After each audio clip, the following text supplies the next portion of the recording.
Chapitre 14.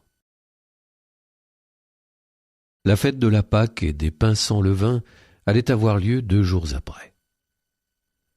Les grands prêtres et les scribes cherchaient comment arrêter Jésus par ruse pour le faire mourir, car ils se disaient « pas en pleine fête », pour éviter des troubles dans le peuple. Jésus se trouvait à Béthanie, dans la maison de Simon le lépreux. Pendant qu'il était à table, une femme entra, avec un flacon d'albâtre contenant un parfum très pur et de grande valeur. Brisant le flacon, elle lui versa le parfum sur la tête. Or, de leur côté, quelques-uns s'indignaient. À quoi bon gaspiller ce parfum ? On aurait pu en effet le vendre pour plus de 300 pièces d'argent que l'on aurait donné aux pauvres. Et ils la rudoyaient. Mais Jésus leur dit « Laissez-la. Pourquoi la tourmenter ? Il est beau le geste qu'elle a fait envers moi. Des pauvres, vous en aurez toujours avec vous, et quand vous le voulez, vous pouvez leur faire du bien. Mais moi, vous ne m'aurez pas toujours. » Ce qu'elle pouvait faire, elle l'a fait. D'avance, elle a parfumé mon corps pour mon ensevelissement. Amen, je vous le dis, partout où l'Évangile sera proclamé, dans le monde entier, on racontera en souvenir d'elle ce qu'elle vient de faire. Judas Iscariote, l'un des 12, alla trouver les grands prêtres pour leur livrer Jésus. À cette nouvelle, ils se réjouirent et promirent de lui donner de l'argent. Et Judas cherchait comment le livrer au moment favorable. Le premier jour de la fête des pains sans levain, où l'on immolait l'agneau pascal, les disciples de Jésus lui disent « Où veux-tu que nous allions faire les préparatifs pour que tu manges la Pâque ?» Il envoie 2 de ses disciples en leur disant « Allez à la ville. Un homme portant une cruche d'eau viendra à votre rencontre. Suivez-le. Et là où il entrera, dites au propriétaire, « Le maître te fait dire où est la salle où je pourrai manger la Pâque avec mes disciples. » Il vous indiquera à l'étage une grande pièce aménagée et prête pour un repas. Faites-y pour nous les préparatifs. Les disciples partirent, allèrent à la ville, ils trouvèrent tout comme Jésus leur avait dit, et ils préparèrent la Pâque. Le soir venu, Jésus arrive avec les 12. Pendant qu'ils étaient à table et mangeaient, Jésus déclara « Amen, je vous le dis, l'un de vous qui mange avec moi va me livrer. » Ils devinrent tout tristes. Et l'un après l'autre, ils lui demandaient « Serait-ce moi ?» Il leur dit « C'est l'un des 12, celui qui est en train de se servir avec moi dans le plat. Le Fils de l'homme s'en va, comme il est écrit à son sujet. Même malheureux celui par qui le Fils de l'homme est livré. Il vaudrait mieux pour lui qu'il ne soit pas né, cet homme-là. » Pendant le repas, Jésus, ayant pris du pain et prononcé la bénédiction, le rompit, le leur donna et dit « Prenez, ceci est mon corps. » Puis, ayant pris une coupe et ayant rendu grâce, il la leur donna, et ils en burent tous. Et il leur dit « Ceci est mon sang, le sang de l'alliance, versé pour la multitude. Amen, je vous le dis, je ne boirai plus du fruit de la vigne, jusqu'au jour où je le boirai nouveau dans le royaume de Dieu. » Après avoir chanté les psaumes, ils partirent pour le mont des Oliviers. Jésus leur dit, « Vous allez tous être exposés à tomber, car il est écrit, « Je frapperai le berger et les brebis seront dispersées. » Mais une fois ressuscité, je vous précéderai en Galilée. Pierre lui dit alors, « Même si tous viennent à tomber, moi, je ne tomberai pas. » Jésus lui répond, « Amen, je te le dis, toi, aujourd'hui, cette nuit même, avant que le coq chante 2 fois, tu m'auras renié 3 fois. » Mais lui reprenait de plus belle, « Même si je dois mourir avec toi, je ne te renierai pas. » Et tous en disaient autant.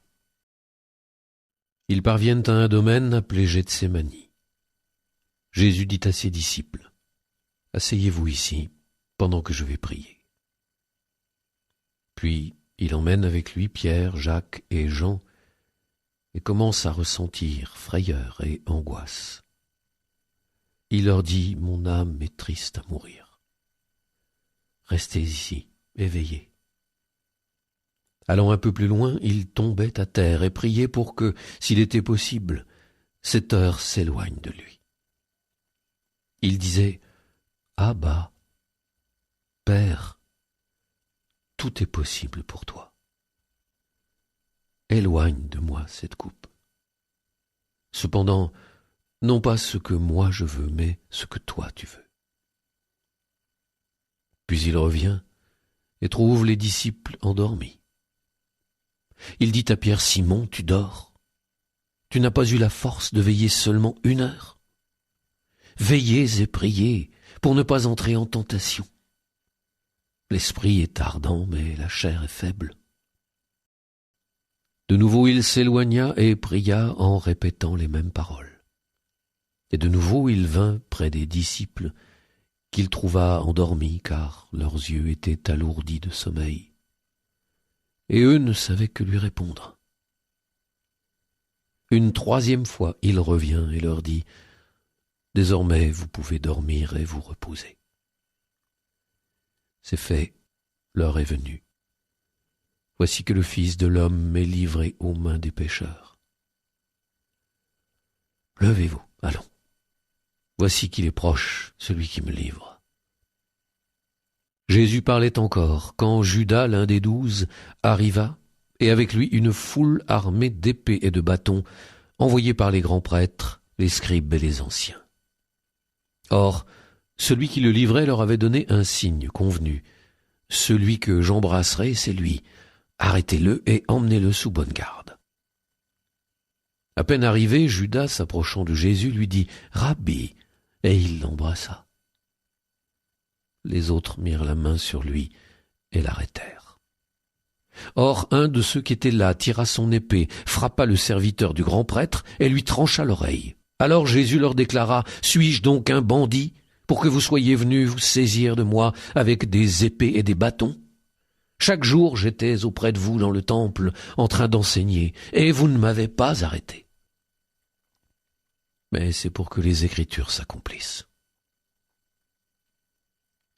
Les disciples l'abandonnèrent et s'enfuirent tous. Or un jeune homme suivait Jésus. Il n'avait pour tout vêtement qu'un drap. On essaya de l'arrêter, mais lui, lâchant le drap, s'enfuit tout nu. Ils emmenèrent Jésus chez le grand prêtre. Ils se rassemblèrent tous, les grands prêtres, les anciens et les scribes. Pierre avait suivi Jésus à distance jusqu'à l'intérieur du palais du grand prêtre, et là, assis avec les gardes, il se chauffait près du feu. Les grands prêtres et tout le conseil suprême cherchaient un témoignage contre Jésus pour le faire mettre à mort, mais ils n'en trouvaient pas. De fait, beaucoup portaient de faux témoignages contre Jésus, et ces témoignages ne concordaient pas. Quelques-uns se levèrent pour porter contre lui ce faux témoignage.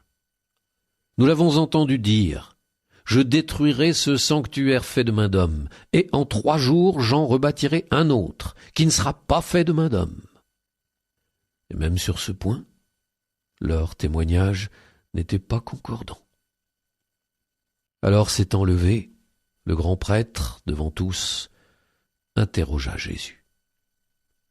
« Tu ne réponds rien? Que dis-tu des témoignages qu'ils portent contre toi ?» Mais lui gardait le silence et ne répondait rien. Le grand prêtre l'interrogea de nouveau. « Es-tu le Christ, le Fils du Dieu béni ?» Jésus lui dit, « Je le suis. Et vous verrez le Fils de l'homme siéger à la droite du Tout-Puissant et venir parmi les nuées du ciel. » Alors le grand prêtre déchire ses vêtements et dit « Pourquoi nous faut-il encore des témoins? Vous avez entendu le blasphème? Qu'en pensez-vous » Tous prononcèrent qu'il méritait la mort. Quelques-uns se mirent à cracher sur lui, couvrirent son visage d'un voile et le giflèrent en disant « Fais le prophète !» Et les gardes lui donnèrent des coups.